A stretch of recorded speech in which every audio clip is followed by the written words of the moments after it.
Recording. All right. Very warm welcome to all the attendees for phase 2 of the India Smart Protein Innovation Challenge, which is a strategic initiative to help build the smart protein innovation ecosystem in our country. And essentially, which means that the cohort consists of participants across a lot of diverse backgrounds and skill sets, a lot of students, researchers, entrepreneurs, early stage entrepreneurs, corporate professionals within the food and biotech industry in India. We started out with almost 750 plus participants in phase 1, and 350 plus people got certified in our world's first smart protein lab in phase 1 of the challenge, and almost 318 participants have started their journey for phase 2. Out of that, matchmaking happened of team formation across different focus areas in plant-based fermentation and cultivated as the 3 key technology areas happened. And now we have almost 250 plus candidates focusing on creating novel solutions and 5-page proposals for the problem statements that we had in track 1 and the white space opportunity areas we had in track 2. So today's webinar is primarily focused on plant-based dairy category, on which many teams are also looking to create a proposal on, and the opportunities within this kind of growing new product development field for dairy and beverages, which are alternative from dairy, and the functionalization of proteins within those kind of categories as well. And our expert speaker for today is Ignacio, and Ignacio has been helping our GFI APAC colleagues with a lot of research over the past few months, and he's also the CTO at Turtle Tree Labs. So quite exciting backgrounds in the areas of focus that we want to discuss today, which are plant-based proteins and other applications, alternative applications in dairy. And we'll hear quite a bit of insights and details around the plant-based dairy category, the consumer insights, the market, the key proteins, some of the use cases in different dairy applications, and what you should keep in mind while doing the new product development, the scale up, while choosing the ingredients, etc. So that's going to be the theme of the session, and it's going to be moderated by me. As you know, I'm the innovation specialist, the GFI India team, and I have with me Devika, who's the innovation associate, and currently helping me with the notes for the webinar as well. So we'll be sending the recording across, but make sure that you note down anything important from the slides, and we'll be able to give you this in the next, say, a day or two. And this will be a standing resource for the plant-based dairy category, other than the ones we've already shared with you from Siddharth last year, his recording, and few other white space opportunity papers that we have shared as secondary resource material with you. So having said that, really quickly thanking our partners and sponsors who've made this challenge possible, including members of academia, research organization, and the smart protein ecosystem, including a lot of venture capitalists, incubators, accelerators, and government bodies as well. So we've been quite blessed in the fact that many people chose to partner up with us for this during the challenge and also post-challenge. So we hope that all the participants who are watching this webinar and people within the smart protein ecosystem in India to get connected to these organizations as well, and perhaps find synergy in your areas of work. Having said that, the track 1 RFPs that are relevant to today's session are the RFP 2 in track 1, which focuses on protein and protein blends from indigenous crops to replicate dairy proteins functional properties.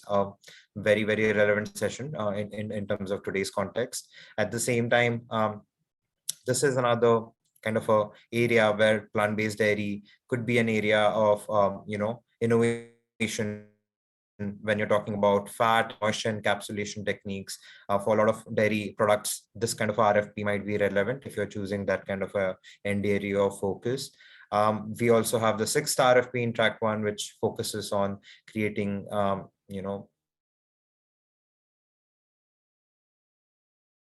more like a end application, so more like a consumer product application per se. So that's another area which you can focus on. And in track 2, creation of B2B or B2C plant-based dairy applications, and focusing on different novel ingredients and crops that might go into dairy at the same time.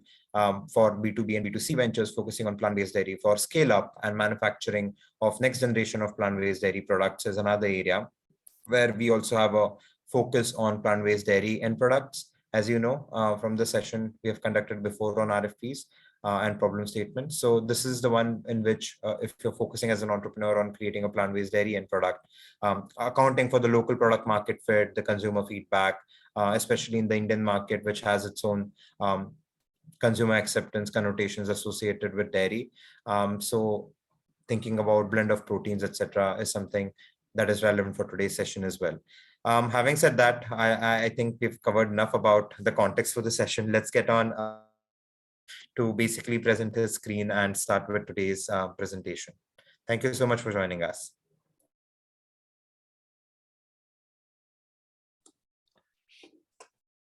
Thank you, Shardul, for the introduction. So, well, hello, everyone. Welcome to, again, to the Good Food Institute webinar on the overview of the plant-based dairy category and opportunities for functionalization. My name is Ignacio Vargas. I contribute as a research fellow at the GFI APAC, and as well, my full-time job is at the startup Turtle Tree as head of product. So today I will be presenting an introductory overview of the plant-based dairy category, and as well we'll be focusing on some opportunities for functionalization and focusing especially on India. I would like to acknowledge the work and support from the co-authors of this webinar, Siddharth Bid. And in this webinar, I mean, it will be helpful for a variety of stakeholders, to business and entrepreneurs who are involved or looking to get involved in the plant-based dairy market, and as well to technical specialists such as researchers, food scientists, engineers, who would like a brief introduction to plant-based dairy, and which will help to formulate and scale up some plant-based dairy product applications. Also to investors who would like to understand where the market is at plant-based dairy and some projections. To students who wish to learn more about this segment and pursue research in this segment, and as well to consumers who are interested in basically this category. So the agenda for today, the agenda for this webinar, initially I will just talk briefly about the Good Food Institute. At this point, I'm sure that you are more than familiar about what we're doing here. Starting off, why plant-based dairy? Also, what is plant-based dairy? Moving on to some challenges and opportunities for the plant-based dairy category. And we're going to be finalizing the discussion, just telling you a little bit about what is beyond the plant-based dairy, some of the newer technologies and some of the future ideas. So as you know, the Good Food Institute is an international network of nonprofit.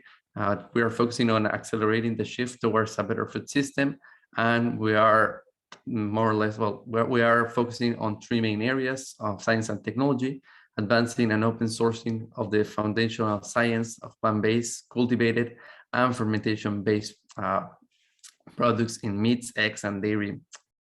As well, we have a big part of corporate engagement that we consult with the world's biggest food companies to help them capitalize on opportunities in rapidly growing plant-based markets. And also we have a part of policy, advocating for some regulation, and as well giving some support to companies in terms of policies. So our North Star is harnessing the power of food innovation and markets to accelerate plant-based, cultivated, and fermentation-based meat, eggs, and dairy to create a sustainable, healthy, and just food system. I'm just gonna go for this a bit quickly. As you know, like there's a lot of issues regarding our current food system in terms of human health. Our founder Bruce talks a lot about this problem of health and a lot about the problem of the antibiotics that will become a bigger problem than what today is COVID-19. As well, there is a big part for the environmental degradation. We know for the cultivation of, well, the growth of meat and chicken, there are a lot of CO2 emissions that contribute significantly to our environmental decay. There is as well the issue of the animal welfare, and as well the impact on global poverty. We believe that tapping on these new alternative proteins, we will give access to bigger percentage of the population, as the price for this one is relatively lower and will continue to decrease when compared to animal proteins.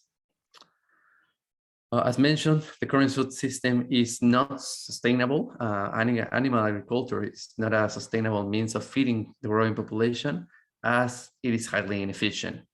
The ratio of the calories out to calories in is drastically low, as most of the calories are lost by the animal activities, meaning for their own survival, like breeding, walking around, digestion, etc., instead of conversion into muscle, which we can then use for meat for humans. And we believe that we already push animals to the biological limits and even post that. And the most efficient animal right now, which is the chicken, just gives us 1 calorie of output of meat for every 9 calories of input. So definitely, I mean, we're feeding the animal 9 calories of soy or corn and only getting once doesn't seem like a good balance for us. So definitely we cannot continue this business as usual.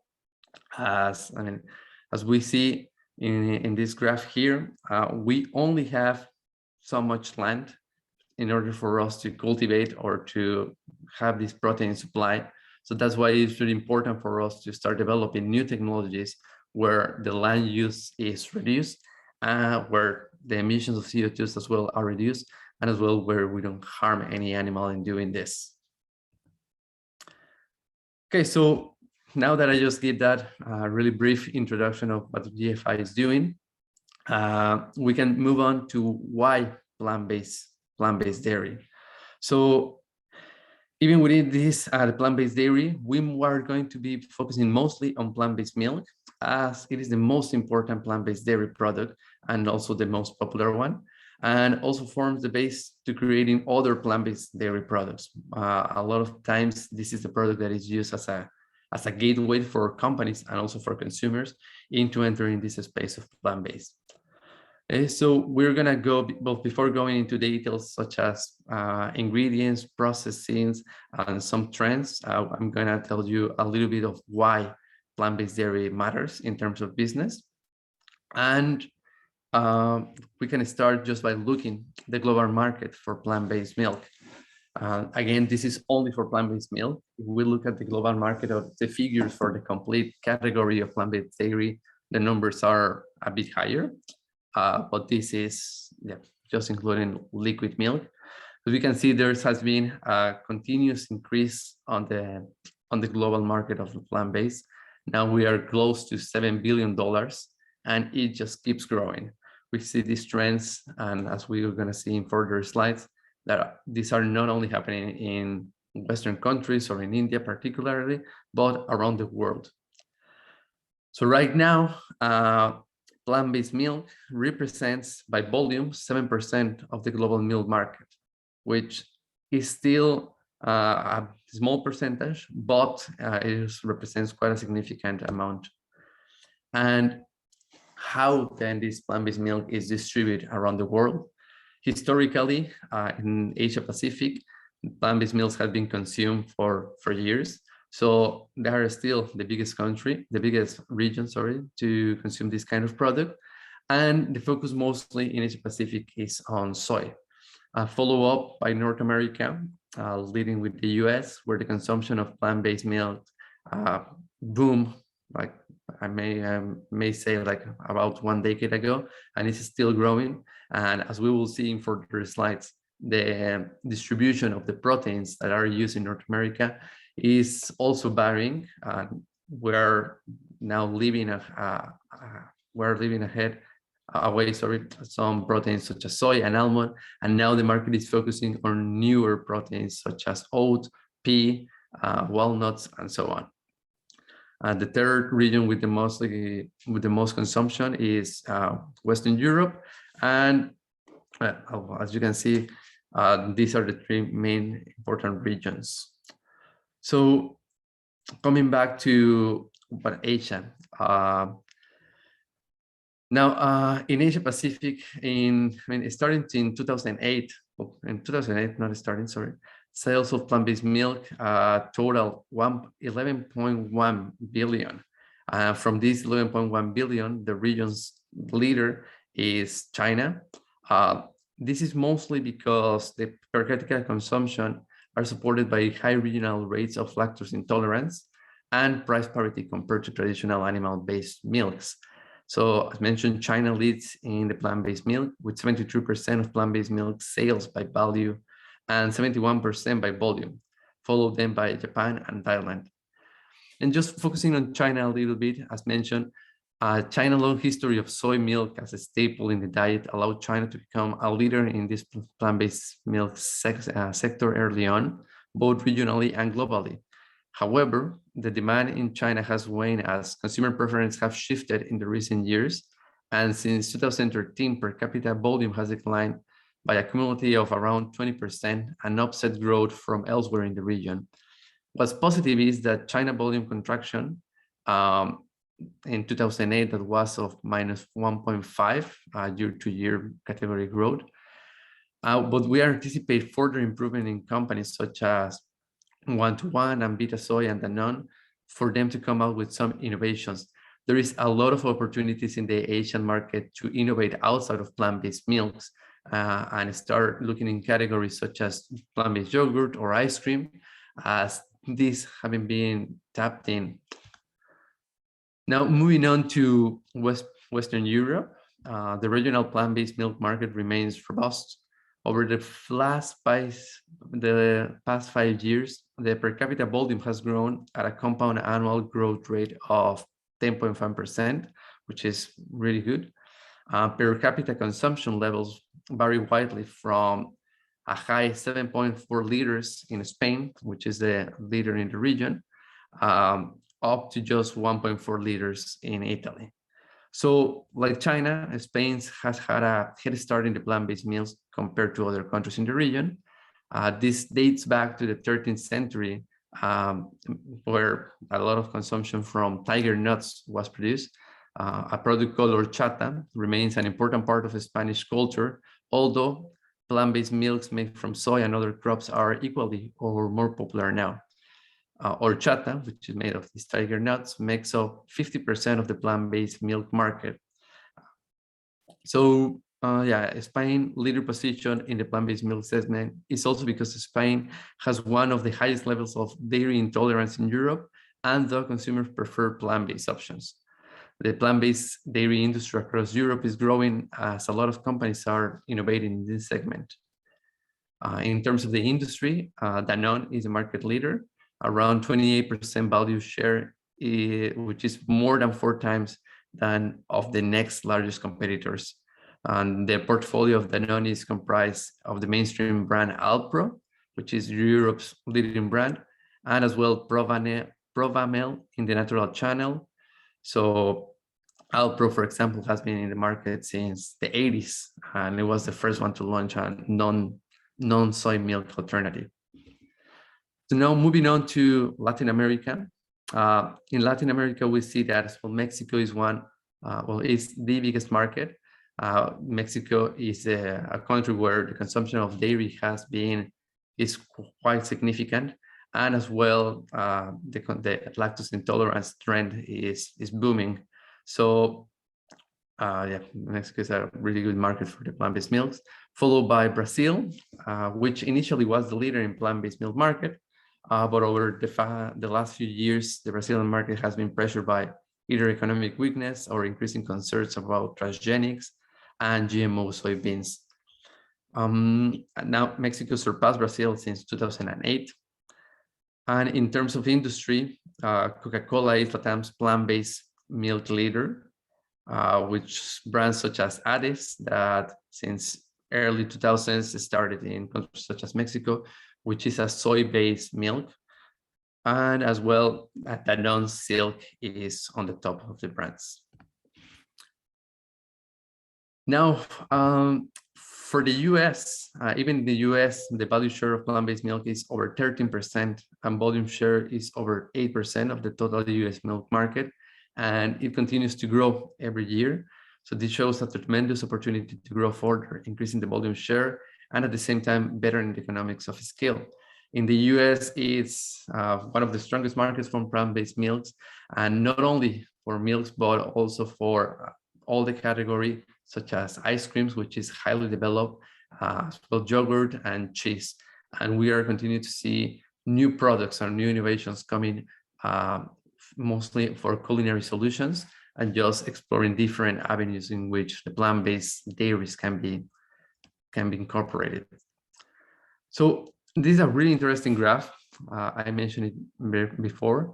These are how the sales of the plant of specific proteins happen in the US back in a couple of years ago. As you can see, almond milk is right now the category leader with 1.3 billion in sales, and this continues to increase. But something really interesting in the middle of the graph is the growth of oat. Oat reached 84 million in sales, and it is the fastest growing plant-based milk.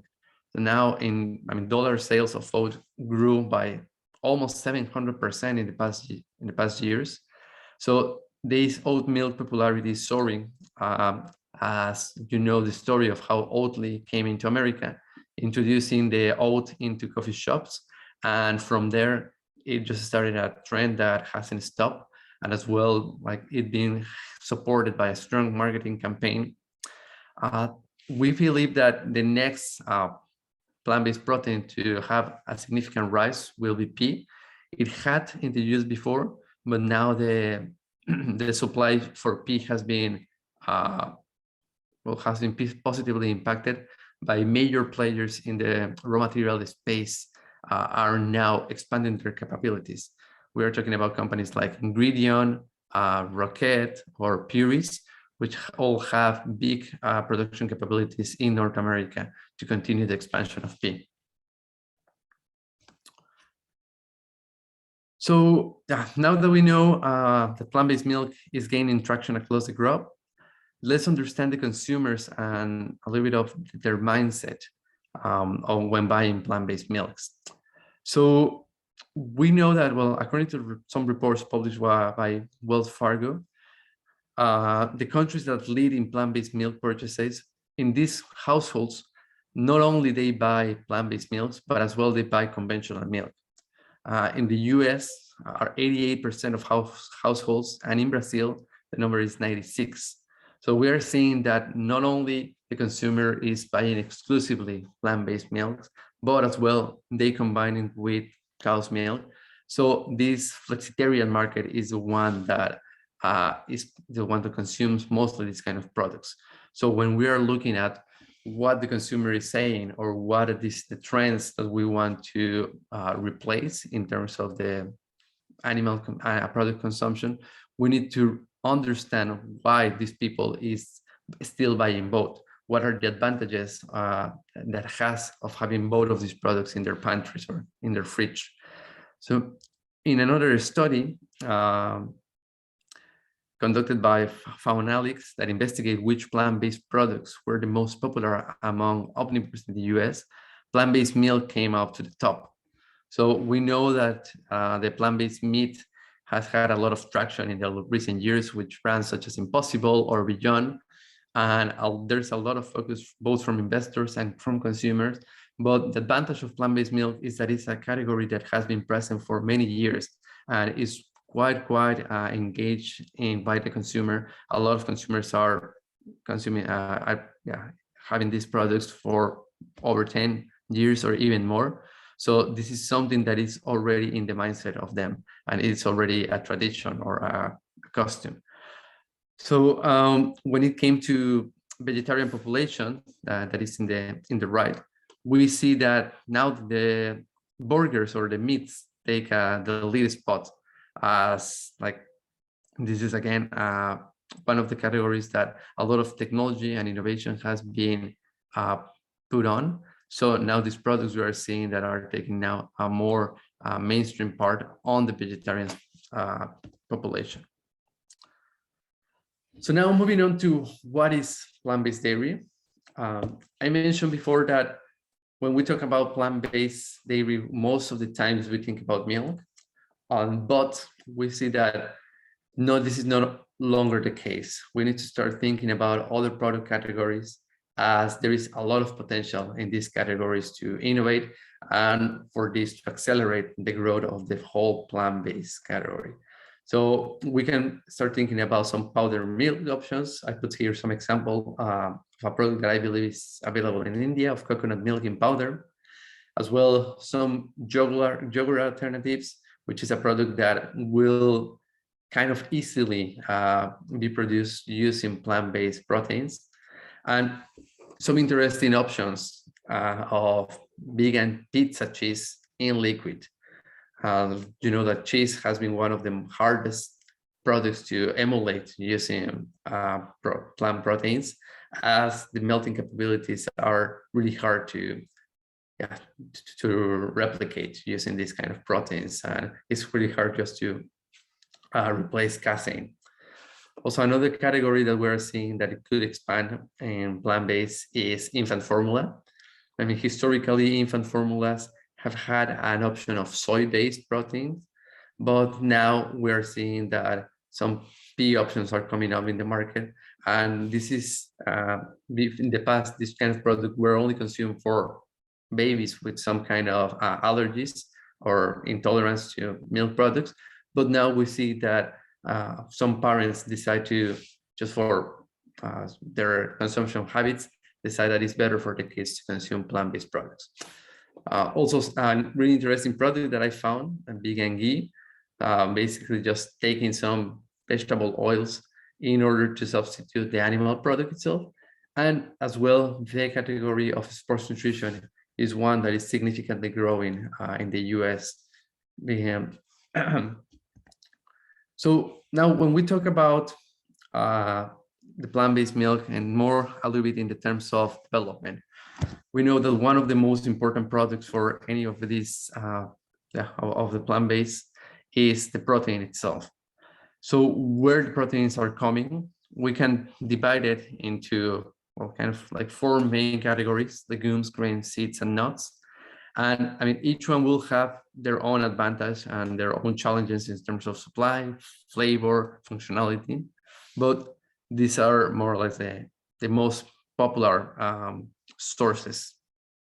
So for example, well, in legume, soy and pea, as we know, soy has been used for a long time for making plant-based milks, and pea, as mentioned, is the up-and-coming source. The legumes, the advantage is that they are high in protein. So this is, well, if we're thinking about a product high in protein, such as a protein shake for sports nutrition, this is a good source of protein. As well, the grains are coming into big fashion, especially with oat.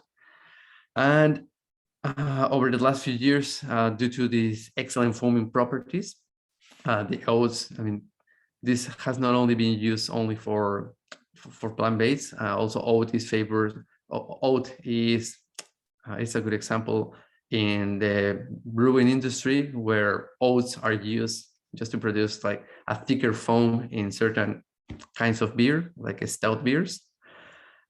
Grains, and then seeds also are quite an interesting new category. We don't see a lot of products at the moment with seeds, and not only you can not only use these for proteins, but as well for the oils present in this. And when it comes to nuts, we know that almond is the lead, but products are coming up such as cashews, peanuts, and coconut, as most of the time are used as base ingredient for these products. And also something interesting that we will also discuss later on are some blends. There's some advantages of using blends of these products in terms of, well, we'll see in terms of cost and functionality and flavor. So now a little bit into protein. In GFI, we always talk about protein, but we recognize that sometimes it's hard to understand what is a protein.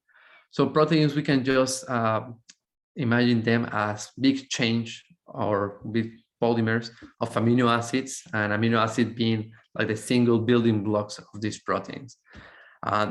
The proteins, they will vary by different size, shape, and composition, biofunction, and behavior.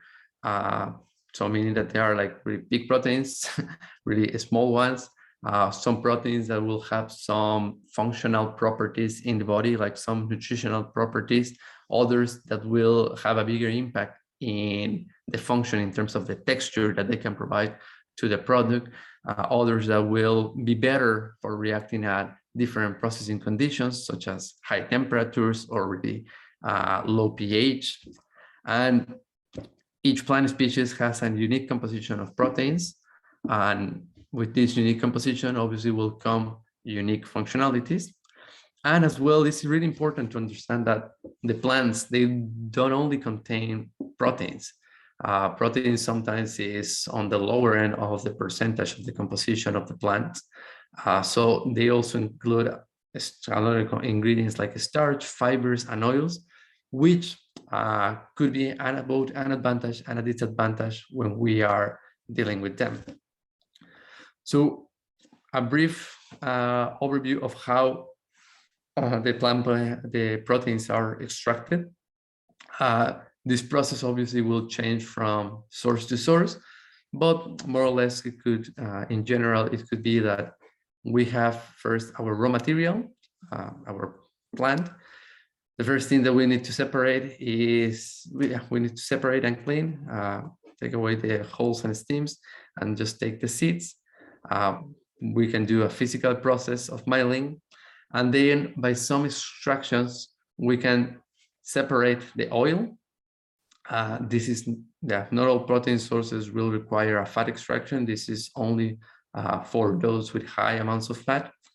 And then as well, by a series of extraction and chemical processes, we will separate the flour, and this flour then will concentrate into obtaining only the protein fraction of this. So, I mean, this is a combination of physical and chemical processes. Again, for each kind of protein source, the process will vary slightly or significantly.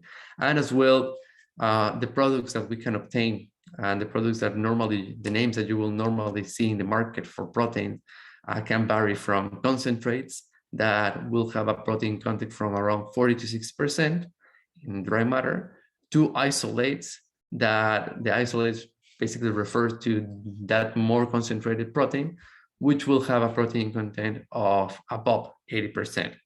So depending on your product application, you can either choose to use a concentrate or an isolate. The advantage of using an isolate, obviously, is that you will require, in a way, less powder by weight in order to obtain a higher protein value. So you will use this mostly for products with high protein, such as the protein shakes. And but the disadvantage of these isolates is that since they require an extra processing step, the cost of this will be increased over the price of the concentrate. So it's just a matter of deciding like what will fit better for the product application. And as well, as mentioned, we can obtain from these same protein sources a lot of ingredients such as starch and fibers. We see now that companies as Rocket not only have the protein powder available, but as well they also can supply with the fiber. So in terms of clean label, this is something quite useful because we can have, let's say, a pea milk that also in the label also appears pea protein, but as well pea fiber. So it's one of the opportunities for functionalization or just supplying an extra nutrition. So now moving on to the plant-based milk and how these plant-based milks are produced.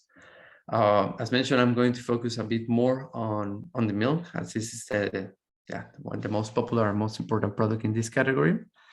So there are two standard approaches to making plant-based milk.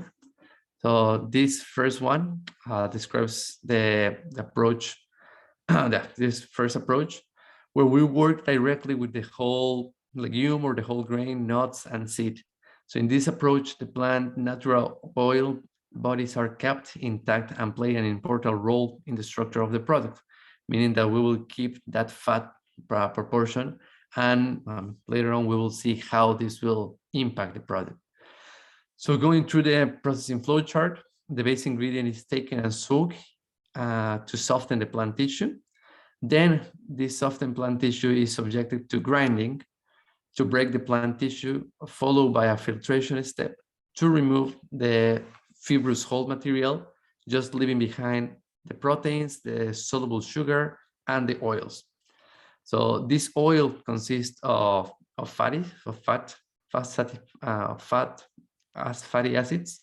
The fatty acids are present in a triglycerol way, meaning like 3 fatty acids together.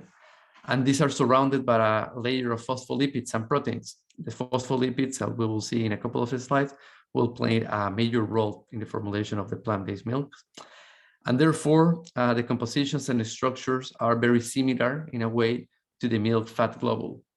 So there is also an option for blanching step that can be added to inactivate any endogenous enzymes in plant materials, just to prevent any kind of darkening or any other unwanted reaction. And at this point, other functional ingredients like flavors, color, preservatives, additives such as thickeners are added, depending on the product specifications. And then the mixture is then subjected to pasteurization, just to inactivate the spoilage of the any pathogenic bacteria, and as well followed by a homogenization step that we will discuss briefly after, just to break down the fat globules further and allow proteins to absorb to the oil-water interface to form a stable emulsion. So then it's just followed by filling, packing, and filling. So yeah, a few aspects to consider while formulating this plant-based milk include the fact that the sensory attributes of plant-based milks, of this plant-based milk may not necessarily resemble those of the equivalent product, meaning of the cow's milk. So this is mainly because of the different protein, carbohydrate, fat, and mineral profile found in the conventional milk. We will see a bit more on detail like these differences, but just to give you a brief explanation now, when it comes to fat, though the fat is present in a similar structural format, fats in plant-based milks are different types of fats compared to those of conventional animal-based milk. So this will give plant-based milk a different characteristic mouthfeel and flavor depending on the plant source. But this is quite evident. I mean, the plant-based fats will normally be a slightly longer fatty acid chains, and just by making them longer, the fusion point or the point where they melt will change. So this will impact in just how the flavor or the texture of the milk is perceived when drink. So a good example of this is in chocolates. When we consume a chocolate that is made purely from cacao, we can have a different fat sensation in the mouth. Whereas when we consume a chocolate that has some other vegetable fats, different from the cocoa, from the cacao source, where this cheaper version of chocolate, we can feel like a waxy sensation in the palate once we consume it. And this is just because of the difference of the melting points of the fats. So we're not going to feel exactly the same in the plant-based milk, but this sensation could vary, because when we talk about milk, cow's milk, these fatty acids normally are shorter, meaning that the fusion point is completely different, and there are like mostly lipids, so the texture will be significantly affected. So now, when it comes to proteins, the conventional milk has high levels of casein, which is one of the main proteins in milk. And the casein comes in, let's say, like a structure. On the other hand, the proteins in the plant-based milk are tightly wrapped into compact globular structures, which form quite different structures when they associate with each other. So this is one of the reasons why soy, almond, or coconut yogurts may have a different texture than conventional yogurt. We know that the yogurt is made just by the forming or the interaction between the unfolded and partially nature proteins, and that's why we have like this kind of matrix that in a way they are forming kind of a foam. So this kind of matrix is hard to replicate with plant-based milks, But I mean, with the latest technologies and the latest know-how on how to process these products, we have come to obtain pretty similar products to compare with the animal ones. And as well, it can also be challenging to create a plant-based cheese that matches conventional cheese due to the similar reasons.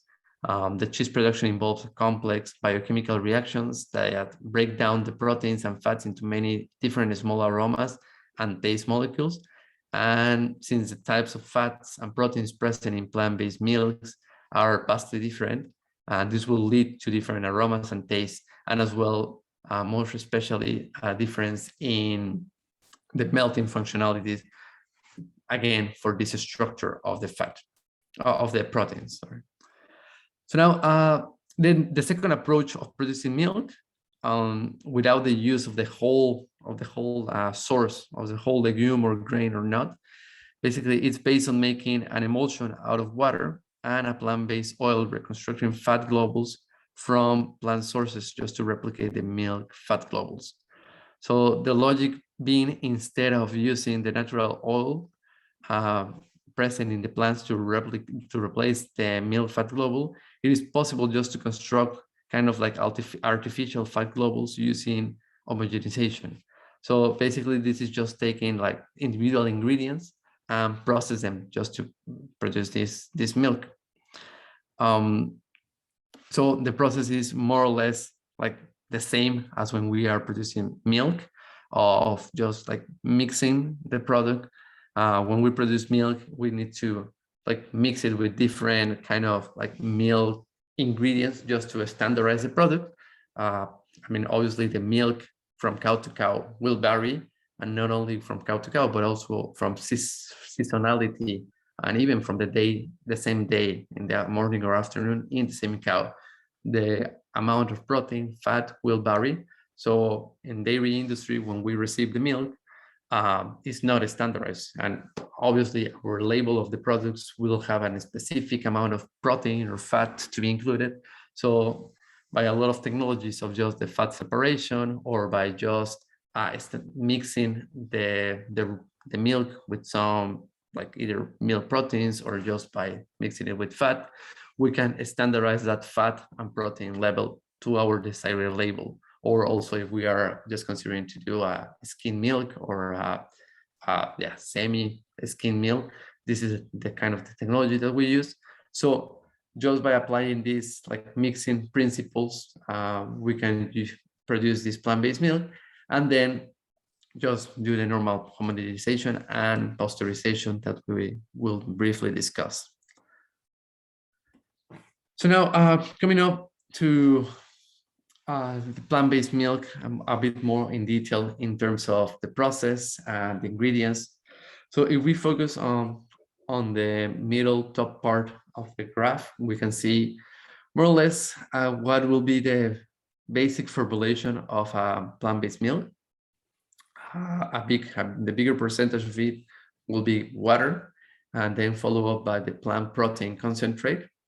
It is important to mention, as we will see also further, that both the protein and the fat percentage of the plant-based milks will vary significantly, depending on the source of the protein, and as well depending on what the companies or the formulator will want to provide to the consumer.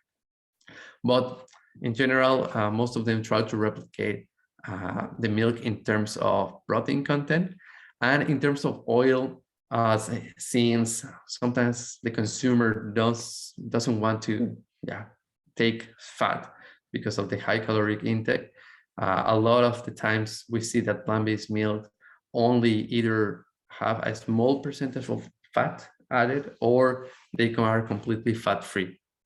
Another ingredients that we need to have are some kind of hydrocolloids, some kind of like stabilizers and emulsifiers, and some gums are normally used, yellow gum and acacia gum, but also we can see xanthan gum being used, and other different kinds of gums.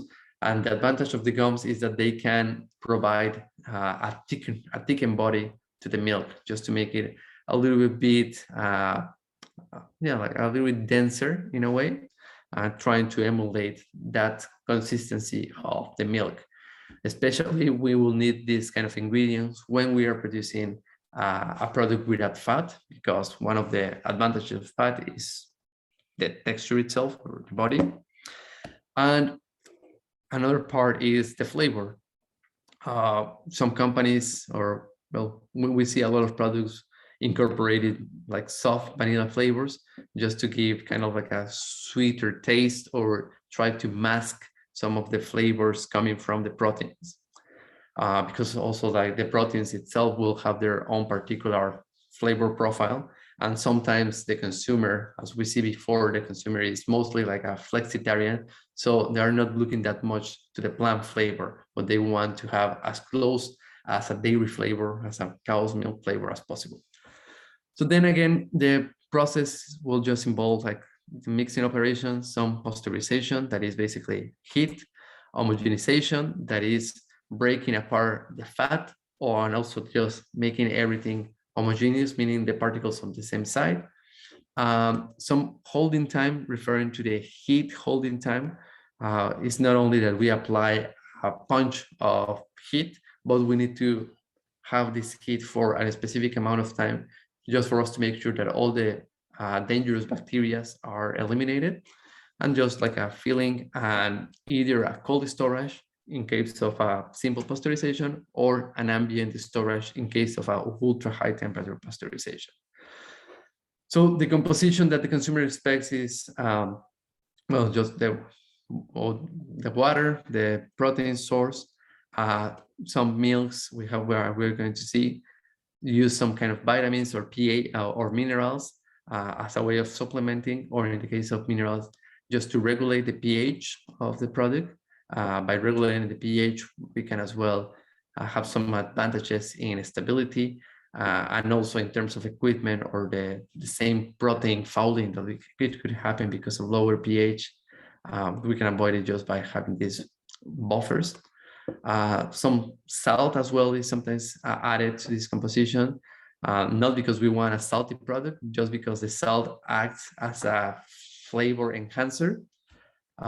Some sweeteners, sometimes either just sugar or some artificial sweeteners as sucralose, acesulfame K are commonly used, or in some cases we see the use of Splenda or mung bean. Also some flavor, as mentioned before. The texturizers refers to the gums, to the cassia gums, or to any other hydrocolloid that we can use, the oil, and some emulsifier. In the emulsifiers as well, some gums kind of act as emulsifiers, or also we can have some lecithin acting as emulsifier. And I was mentioning before that in some plant sources, we can find phospholipids. So these phospholipids, lecithin is one of these phospholipids. These act as an excellent emulsifier, just bringing together the fat portion together with, let's say, like the protein portion, just to make a stable product. So the expectation for the plant-based meals is, well, just to have a product as closely related to cow's milk as possible, smooth with low viscosity, neutral in flavor, white, which is quite of a challenge for the industry to produce a plant-based milk that is white, because obviously we don't want to use colorants. In order to have white, we can use titanium phosphate, that is a colorant used in the past. Now it's not that really accepted. And also the consumption part is important, because the consumption will lead the functionality that we will need to have in these products. So as we know, milk has a lot of functionalities. So either like mix it with coffee or with tea, or to make some desserts, to make some sauces. And the consumer is expecting to be able to use this product in all these different ways. So that's a big challenge from the industry. And as we will see after, there are now some products targeted exclusively to different kinds of consumptions. In terms of areas of opportunity for this kind of product, the functionality, as mentioned, the being able to use it in any kind of way, is one of the areas of opportunities. This mostly because of the challenge. The flavor, as we want to have a dairy flavor as close as possible. And this is where it's kind of like an oxymoron, where we want to have a dairy flavor in a plant-based product. So we sometimes need to put a dairy flavor incorporated in it. Like the flavor houses such as Firmenich or Givaudan already have technology that can replicate that dairy aromas or those dairy flavors, and that they can combine with another flavor that is a masker for the specific protein in a way just to replace that plant flavor with this creamy or this dairy flavor. But I mentioned that it was kind of an oxymoron because a lot of the times the plant-based milks are perceived as more as a natural product, but by incorporating flavors, sometimes, well, we are just making this product with a longer ingredient list that sometimes is not perceived that good by a certain part of the populations. So cost is also a big challenge. We want it to be a parity. This is being possible right now just by the economies of a scale, by big companies building big factories to produce plant-based proteins. So now we're seeing that the offer is now higher and the cost is getting down and down. So moving on to the conventional milk, the component functionality. If we just see milk, as we mentioned briefly before, we see that the fat will provide a lot of texture, a lot of flavor, and also some nutrition. Milk as well have some carbohydrates, including sugars. The popular carbohydrate in milk is lactose, and the lactose will as well impart certain sweetness, certain texture as well, because of the high presence of this carbohydrate. It will contribute significantly with this thicker body. And in terms of the protein is as well for texture, for the protein functions, a bit on the flavor, and the natural minerals and vitamins presented in milk obviously will contribute significantly to the nutrition. So going a bit deeper on the formulation for these products, as mentioned, like the ingredients, the protein ingredients will provide mostly the proteins, sometimes will provide some fat. The hydrocolloids that I was talking about will provide that texture, that creamy mouthfeel, that particle suspension, meaning for the emulsifiers, just to keep everything in balance and not to have that kind of phase separation. Sometimes when we open a milk or sometimes a yogurt, we'll see like a translucent liquid on top of the product. So that's like the fat part that basically was separated because of the emulsion failure. Some sugars also for taste and viscosity. I mean, these sugars can be replaced by natural or artificial high-intensity sweeteners. Artificial ones as sucralose, acesulfame potassium, aspartame, and natural as stevia or monk fruit. And flavors, as mentioned, just to mask flavors or to boost existing flavors or to just add that milky flavor. And some minerals or vitamins just for the nutrition. A lot of the times, these come in a way of a premix, meaning that for the low addition rates of these ingredients, sometimes it's easier just to buy directly from companies such as Glanbia or DSM, a premix of these products in a way that you can just design your own premix with the right amount of specific vitamins and minerals that you want to incorporate, and they can give you like in one already like pre-mixed product. And the phospholipids that, I mean, next to some hydrocolloids, they will play part for the emulsification. So moving on a little bit on the homogenization of the plant-based milk. I'm just going to go a bit faster since we have a lot of material to cover. The emulsification just refers to making all of the droplets homogeneous of the same size. Because what will happen in milk, in cow's milk, if we will have the fat phase in different kind of sizes of the fat globule. So if we have bigger fat globules at one point in the shelf life, these fat globules can start to mix together. So when they start to mix together and to form like one big fat phase is when we have this separation, this translucent, oily liquid on the top of our products.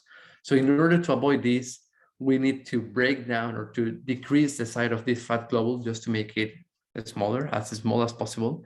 And that is basically what homogenization is. And this is an example of how like the inside of a homogenizer looks.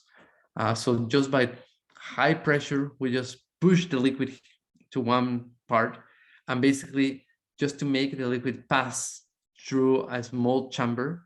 As you can see here between the blue part and the red part, there is just a really, really small, let's say like part where the liquid can pass.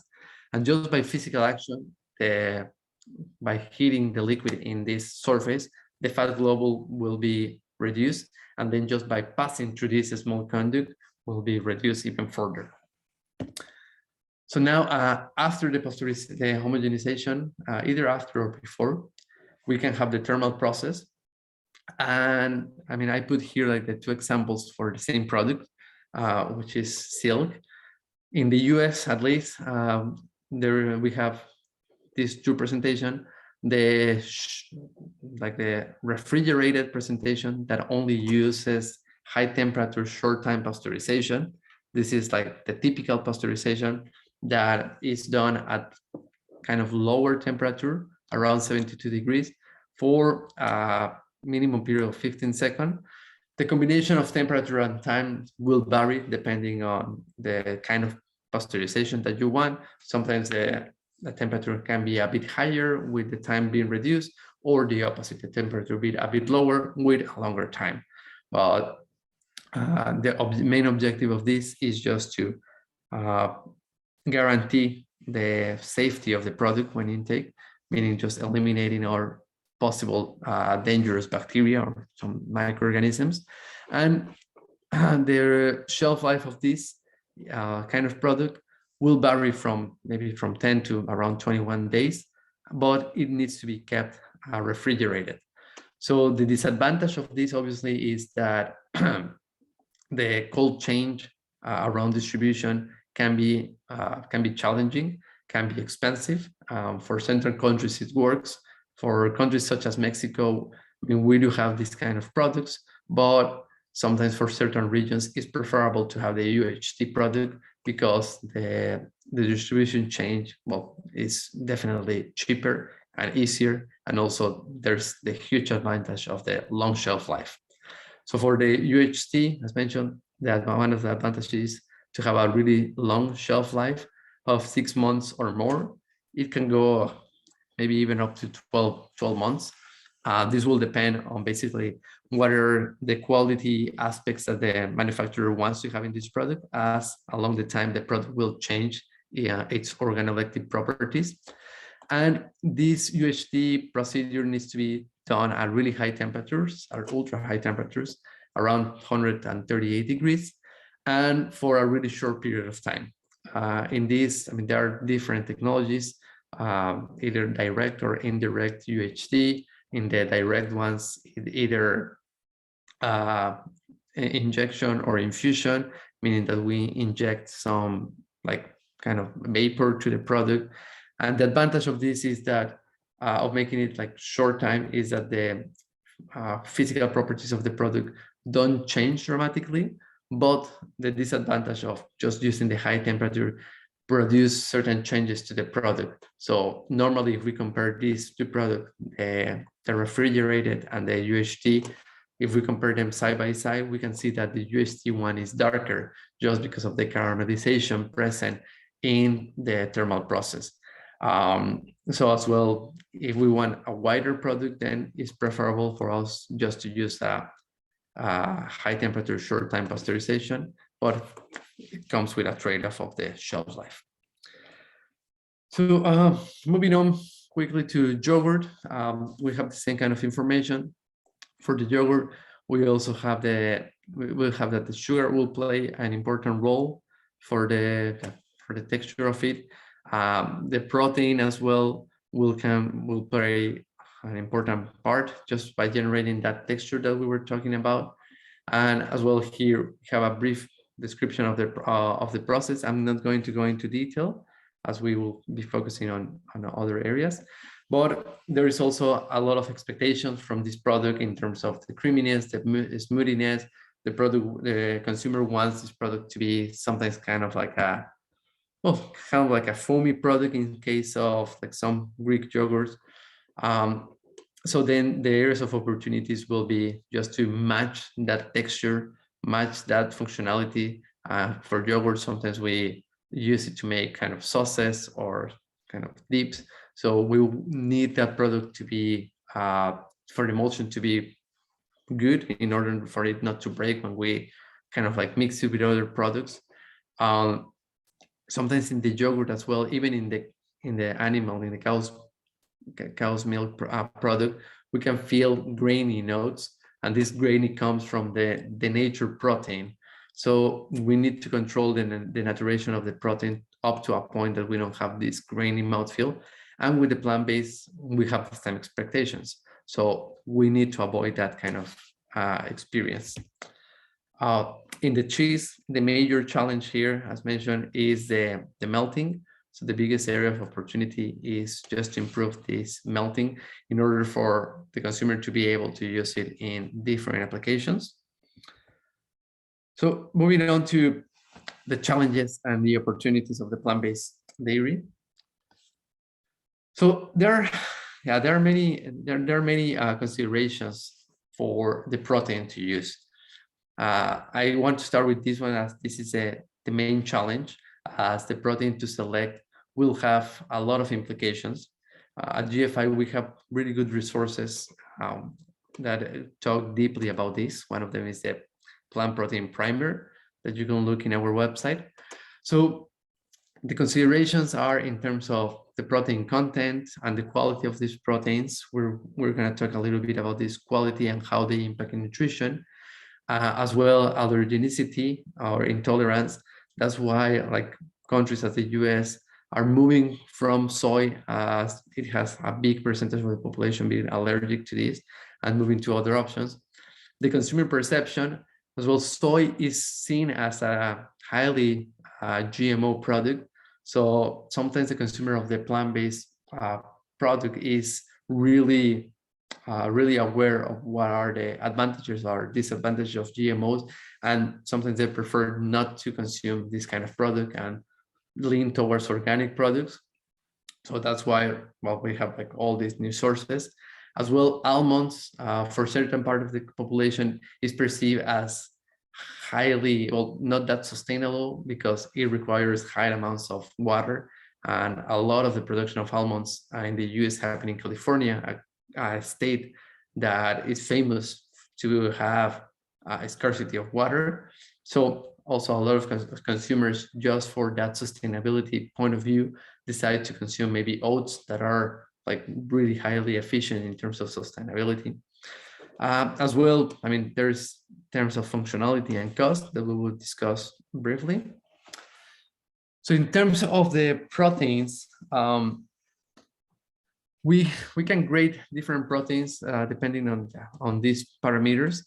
I want to focus on the PDCAS, which I'm going to explain, and also in terms of flavor and functionality.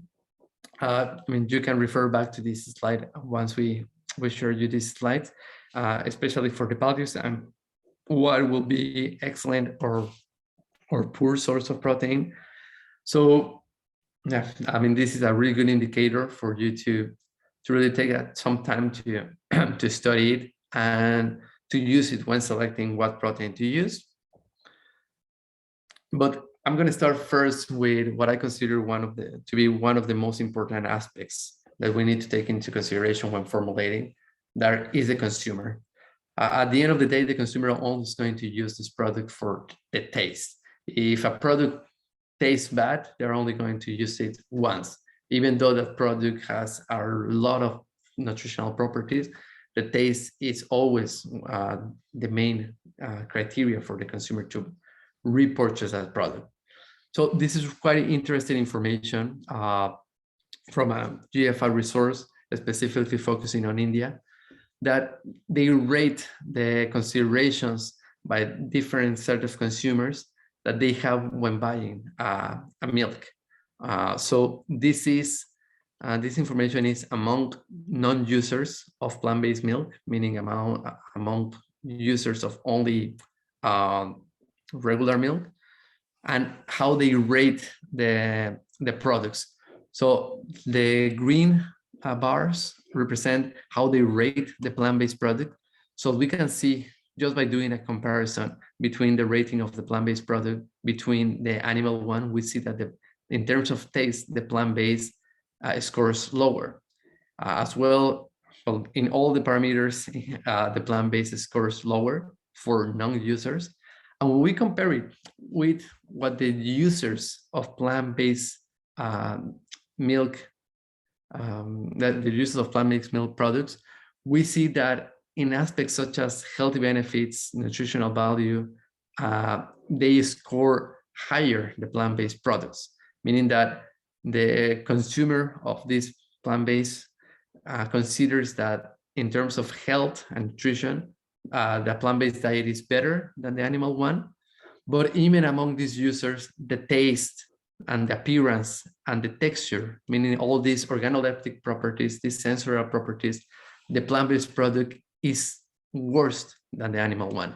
So this is quite an interesting information, because we have like the same consumer, the consumer that is actually willing to have our plant-based milk has it just knowing that it's healthier or it's better for the environment or other considerations, but it still knows and recognizes that there is a gap in terms of the sensorial properties when compared with the real thing, with the cow's milk. So this brings an opportunity that we need to assess that gap. We need to focus into that function, into that flavor, into improving the taste, into improving the looks. The look mostly just refers to the color, also into improving that texture and that mouthfeel. Now, in terms of functionality, I see it's also quite important.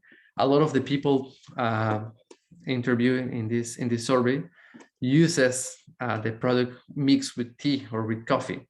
So this is something that is quite important for us, because we need to then take into consideration that when formulating a product, we either need to produce a product especially formulated to be mixed with tea or with coffee, or to be able to be used in both scenarios of just being able to be consumed directly or mixed. As well, we see that some people just make it to make yogurt or make some curd, or to make some other like cooking or baking some desserts. So this is where we should see, by comparing this, we realize that there's opportunities still in terms of the functionality, just for making our products to be able to be used in any kind of application. So I put here 2 examples of products, plant-based products that are designed exclusively for that purpose. The old example, the Barista Edition, made exclusively to have a better performance when mixed with coffee. And this silk product that is whipping cream that made only with plants. So for some culinary solutions, just to make some desserts or so. So in terms of the nutrition, I'm not going to go into deep on this in the interest of time, but the PDCAS, which is a method to evaluate the quality of the proteins of the product, and basically is to evaluate it against like a standard, and the standard being the milk standard. So even though there are a couple of methods to evaluate the protein quality, PDCAS is one of them. DIAS is another one that you can look into it. But the main objective for me showing this slide is just to show you like how by using this kind of protein evaluation, we can see like which source of protein could be better in the case that we want to do a product focusing exclusively on the protein content or on the protein quality. Just moving on as well to comparing just different milks and different, like how different products are formulated. If we compare it with cow's milk, we see that in terms of only looking at protein, like, oh, sorry, we have a wide variability in the protein content. So this also comes just from either the limitation of some products such as coconut that is really low in protein. So the limitation of the protein source to use, and as well just of the, what is the objective when formulating. So some products such as maybe Ripple focus a lot on the content of the protein just to try to make it equal or as close as possible to milk. And then also if we look at some fat content, I mean, this also can vary depending again on what we want to give to the consumer. The same will go for calcium, vitamin A and D. By the vitamins A and D in the cow's milk, after the pasteurization, most of them are eliminated, but the industry just refortifies them with this, either a premix or just by adding the vitamins. And this is something that as well the plant-based products are doing, just to make them as closely related to cows as possible. I'm just going to skip this one.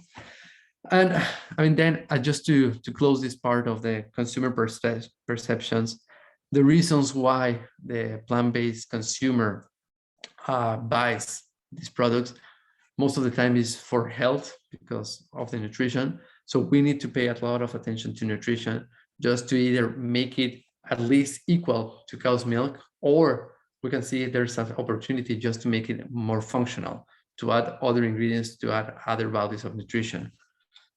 We see, interesting as just to mention it again, in terms of taste in the middle of this slide, the taste is not the main reason why they buy it. And my perspective is because the taste is not there yet at the expectation, meaning not equal or closely related to cow's milk.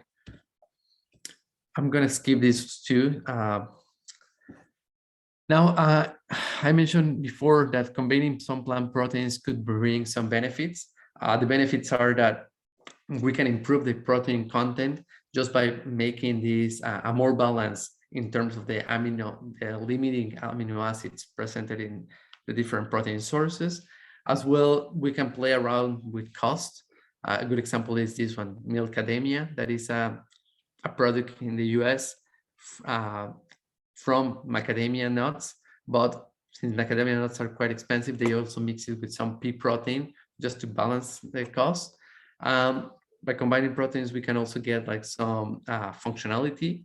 So if we mix almond or coconuts, or if we mix like something really creamy as the coconut itself, or something foamy as oat with some other protein source, we can have like creamier products for coffee applications or just for any other applications.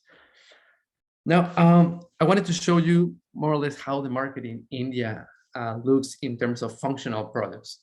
As one of the focus of this webinar is on functionality. These are the product launches from the last 5 years on plant-based, both including plant-based milks and yogurts. And these are the product launches that had some functional claim. If we compare, I mean, the green bars are referring to India launches. If we compare them with the US, we see more or less a similar trend, meaning that there was a peak on the functional claims some years ago, and now it seems to be decreasing. So in India also we see that the claims are even higher, meaning that there may be more interest from the consumer in having functional claims. And in terms of what claims are currently in the market, I mean, these are some of the most common claims from the last 5 years: bone health, energy, brain, antioxidant, and cardiovascular. We see more or less how each one is behaving in terms of percentage of products launched. But what I wanted to focus on here was to compare the functional claims that we have in India for plant-based product versus the functional claims that we have for dairy products, for cow's milk products. And this is where, I mean, it's quite different, the number of products with functional claims. This can be also because of the total number of products launched in each category. If we see, let's focus only on 2021. For dairy products, we have 32 products launched according to this database, whereas for plant-based, we have 22. So it's significantly higher for the dairy products, for the cow's milk. But now the kind of claims that are used on the animal products are mostly digestive, probiotic, immune, satiety, bone health, and energy. Bone health and energy are some of the claims that we can find in the plant-based product. But it's interesting to see that these higher claims of probiotic and digestive and immune, we're not seeing them. And if I come back to the previous slide, we're not seeing them in the plant-based products. So this gives us a good insight of a possible opportunity for products on the plant-based arena, claiming some digestive support by using some fibers or some probiotics, by adding probiotics in plant-based yogurts or plant-based kefirs, or as well some immune system. And immune system, I think, especially in these times of pandemic, where there is a lot of interest in consuming something that can help you for your immunity. So I put here just some examples of some products from around the world that can spark some sense of innovation. Some examples of that for digestion. This product from the US that is a plant-based kefir. Also this product from China that has 50% of the daily recommended fiber in one bottle. This is equivalent of consuming 5 apples, the fiber equivalent of 5 apples in one product. There's also like the obvious decision for functionalization of just adding protein, but as well some interesting products that focus on brain health, on skin with collagen, on immunity. This product from I think it was Malaysia or China, Malaysia, sorry, that by just using like a different herbal mix, they claim immunity, and as well like some antioxidants support. So, I mean, these are just some ideas for functionalization. And lastly, I wanted to talk briefly about what is beyond plant-based dairy. What is beyond in terms of the other 2 pillars that at GFI we consider of fermentation and cell-based technology. For fermentation products, you may be familiar with companies such as Perfect Day and Turtle Tree, where I work, and these other companies that are all aiming to produce some precision fermentation products. By precision fermentation, it means the use of microorganisms to express different either proteins or other molecules. And these molecules are exactly the same as their natural source. In the case of Perfect Day, that at the moment is one of the only companies that has product in the market because of their regulatory approval, they use their whey protein that is exactly the same as the cow's whey protein. And now they're launching products in their parent company called the Origin Company. They launched an ice cream. They are going to launch a cheese spread. And just last week, I believe that they announced that they will launch some like a sports nutrition product as this like vegan whey protein. These are considered vegan products because even though they are whey proteins and they are exactly the same again as the animal proteins, they are produced not using the cow. So now they just announced a collaboration with Natrip, that is a protein, like a sports nutrition company. Now, so we are seeing like these kind of products are starting to be in the market, which is great news for all the industry. And the second technology, or beyond plant-based, is the cultivated technologies. So this cultivated is mostly used right now for meat products, but there's companies such as Turtle Tree, and there's a couple more, BioMilk, that focuses on this. And this technology just use cell-based cell samples from animals, either animals or even mammary cells from humans. And basically, we just put these cells in a medium for them to grow. And then once these cells grow, we make them lactate in order for them to produce milk. And with a series of processes, we can just purify and just extract these milk components, and we will have the same milk from the cow or even same human milk, but just produced by the cells outside of the body. So, I mean, these technologies, we see in that the future will be, we will see a lot of hybrid products mixing these kind of technologies, meaning like taking, for example, a plant-based milk and adding it or fortifying with some products from precision fermentation, because the products from precision fermentation, for example, companies such as Turtle Tree doesn't focus only on having like the whey protein produced, but we can produce different products that maybe before were unavailable because of the percentage of milk of these products. So such products as HMOs or lactoferrin. So now we can fortify plant-based products with these ingredients. And in the near future, well, in the long-term future, we expect to have fully cultivated products, both in the terms of dairy and meat. So just to conclude, and since I run almost out of time, some key takeaways from this presentation.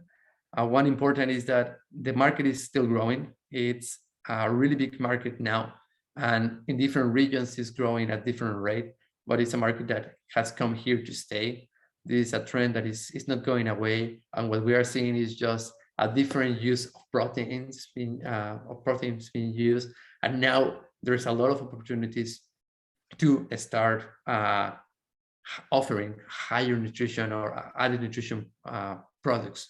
So there's a lot of opportunity for functionalization and exploring untapped claims commonly found on dairy products, such as digestion, immunity, satiety, and maybe even others, such as stress relief, sleep, or beauty. And lastly, the precision fermentation and cell-based technology will provide options for these hybrid products and unlocking new ingredients and new benefits to be incorporated in plant-based dairy. So with this, I end up my presentation. I want to thank you all for your time. And if there is any question, I will be glad to answer them. Thank you so much, Ignacio. I think that was a really comprehensive presentation. And when you sent across the content of your presentation, I was pretty sure that we are going to have a long-standing resource for our community, and perhaps a lot of entrepreneurs, a lot of students, scientists from the larger GFI India community would also find this quite useful as we publish it on our YouTube handle. And the remaining cohort of participants who basically would be watching the recording would also find it quite useful to think about all the different aspects of product development, functionality, nutrition, some of the economics around going on about these decisions, and also the end at which you covered the other two pillars and how they kind of intersect with thinking about plant-based dairy as a category. So I think all of this would be super helpful, and we really want to thank you for taking the time out for conducting such a comprehensive presentation. In the interest of time, we wanted to finish up at 7:30, so we're almost there, but we can take a couple of questions that we have remaining in the Q&A. So the first one, and I'd like to thank and welcome on board Dr. Wasserman as well at this point for the Q&A. Maybe you can share some general insights to begin with, Dr. Wasserman, and then I can perhaps come on to the Q&A. So any closing thoughts based on what Ignacio's presentation has kind of summarized a lot of different aspects, but anything to add to that to begin with? No, actually, that was a great presentation, Ignacio. Thank you so much. I think we can dive into the questions, and if we have interesting question to discuss, then we can go into detail from there. Sounds good. So one of the questions is around distribution of plant-based dairy products, and obviously we are considering certain things like shelf stability and the cost of ingredients that are going to be used to create these shelf-stable products. At the same time, we are thinking about technology and processing parameters in creation of these dairy products as another key factor. But other than these, what are the things should one keep in mind when kind of understanding the relationship between our decisions and the costs that a startup might have to kind of incur to ensure distribution in the plant-based dairy space? So I can go first. So I think one part that can add it to the cost is depends on the type of processing you do. The shelf life and the temperature it can withstand might be different. So for example, if you actually do pasteurization on your plant-based milk, it could be that you might need cold chain logistic, which will probably add more cost compared to if you have a UHT product that you can probably distribute it with room temperature logistics.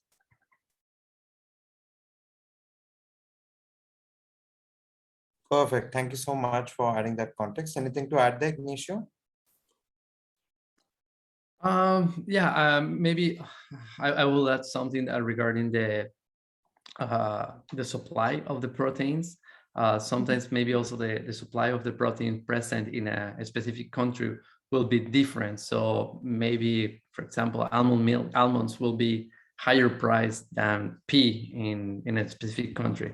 So this will affect also significantly the cost because simply like of where these proteins are sourced. Makes sense. Thank you for adding that context. So the next question is from Lata about indigenous crops and their use in end plant-based dairy applications. So the question is that indigenous crops like pulses, lentils might be reasonably priced, in India, but the end product that we're making from it is quite expensive, the current startups that are selling them. So the question is, why is that? And at the same time, then what real kind of demographic we're targeting at? And I think a little bit of this was covered by Ignacio in the insights part of his presentation, but just adding to it, right? You're right in the fact that some of these indigenous crops might be reasonably priced because when we are talking about that market, it's a commodities market where you have minimal processing. But when we are talking about the availability of ingredients for applications in plant-based dairy, those are concentrates, isolates, and other functional ingredients for which a lot of infrastructure is needed, which we don't have in India necessarily in terms of extraction of these proteins, purification of these proteins, fractionation, use of other side streams of those crops so that the protein that is being used for dairy becomes then relatively inexpensive, or at least comes at some sort of a market parity of offerings that you can currently find in conventional dairy industry. So to begin with, obviously for these reasons and for some of the crops, there are not many established value chains as well, right? As more and more startups start creating, say, oat milk, the supply of oats in India would probably streamline further. And again, that's one thing where indigenous crops would have an advantage because the backward integration would be relatively simpler because there might be many farmers producing these, but nobody currently really manufacturing value-added products from it.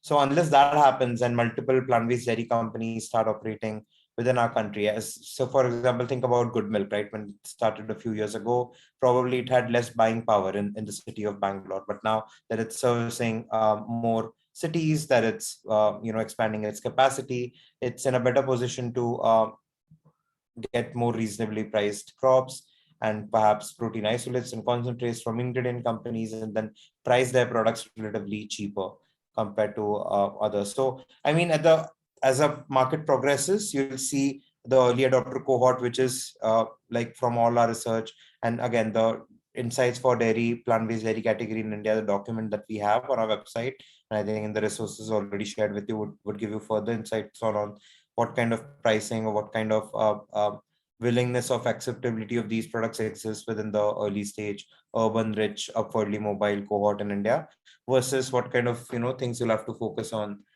for the masses, where price would become quite crucial. So, any further thoughts here, Dr. Vasuman or Ignacio? No, I think you covered the point that I had in mind. And that's very true, not just for plant-based milk, but it's also like for plant-based meat as well. Like in Asia Pacific, where mostly operate from, we have a lot of indigenous crops that are not being utilized as a functional ingredient. So that's why we end up importing functional ingredient and bump up the price of the alternative protein product. Yeah. Yeah, definitely. I think you covered it all. I would just like to add that definitely we're gonna see a decrease of the price of these like transform proteins as more consumers in the rest of the world will use them, and as more facilities to produce these will appear all around the world. Correct. Yep. Perfect. Thank you so much. Another question is about the use of potato milk, or perhaps the categories that are becoming hero category of ingredients in other countries, but necessarily maybe there are not enough supply of those crops in India locally. So there's that thing that, okay, there's functionality in this ingredient, but it's not a commonly available ingredient in India, perhaps. So how should plant-based entrepreneurs or scientists who are trying to account for that go on about solving for this kind of a conundrum? At one place there might be a category which is getting very popular, say in France or in EU or in North America, but not necessarily has its supply in India. And the goal here is to focus on more indigenous crops, right, where the abundant supply exists. But you might lose some functionality going from those kind of crops to an indigenous crop source in your product development stage. So any thoughts or any suggestions there, and perhaps talk a little bit about potato milk in general and how you're seeing that category evolve. You mentioned potato milk, is it? Yes, potato protein milk, is that a thing? Okay. And is that a So, good source for right. plant-based dairy?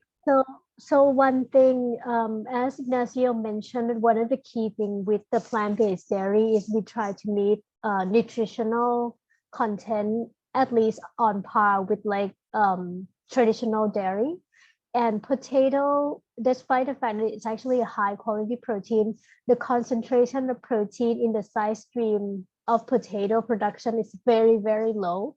So for you to be able to actually like generate a dairy product from potato, you need a lot of raw material. And I think that is quite challenging if you do not have like a direct supplier to support that. That's as far as I know in terms of potatoes. Like, because I know it's actually quite a good quality protein with great amino acid profile. It's just the concentration is very, very low from the potato itself. Makes So, sense. yeah. Answering that bit. And the other bit was basically about, I think Nisho, you might have any insights on that, like scope of novel sources, which we haven't seen in India yet as ingredients. Perhaps it could be beans or legumes. And there's always this decision that our product developer will have to make, right? If this crop is abundantly available in India from a long-term perspective of decreasing the cost and then ensuring its supply, or perhaps importing these ingredients, which could be a majority of your end product application, but in the shorter run, trade for the functionality of it. So any further thoughts on how one should go on about thinking about this challenge? Well, I think the easiest is just to start with the lower hanging fruit that, from my point of view, from the point of like product development, is just to use whatever is already in the market. I mean, and for sure, like in India, like big ingredient companies such as Ingredient, Rocket, ADM, Cargill, they all have business there. So I will start by looking at what they could offer. Because starting to use a new protein source is extremely challenging, and it's not something that like a lot of CPG companies will do. And the focus is only on developing the product, not on developing the new protein source. So I will just suggest to start with that, just to go with whatever is already in the market available. Perfect. Thank you. I think we are kind of out of time but I'll recommend the candidates to send in any questions via email as they go on about making their proposals for track 1 and track 2. And then maybe we can loop you in on anything specific that comes up. But thank you so much for your time today and sharing your insights. It was lovely having both of you in this inspiration webinar series as group mentors. And I'm sure we'll see some exciting proposals coming our way as part of the phase 2 submissions. So I'll loop you and Dr. Wasserman on those. So thank you so much for your time once again, and we hope that you have a great week ahead. Thank you, attendees, for joining us. See you tomorrow for the webinar. Thank you, Ignacio. Thank you, Dr. Thank you, everyone. Thank you, Ignacio. Thank you, Shabil.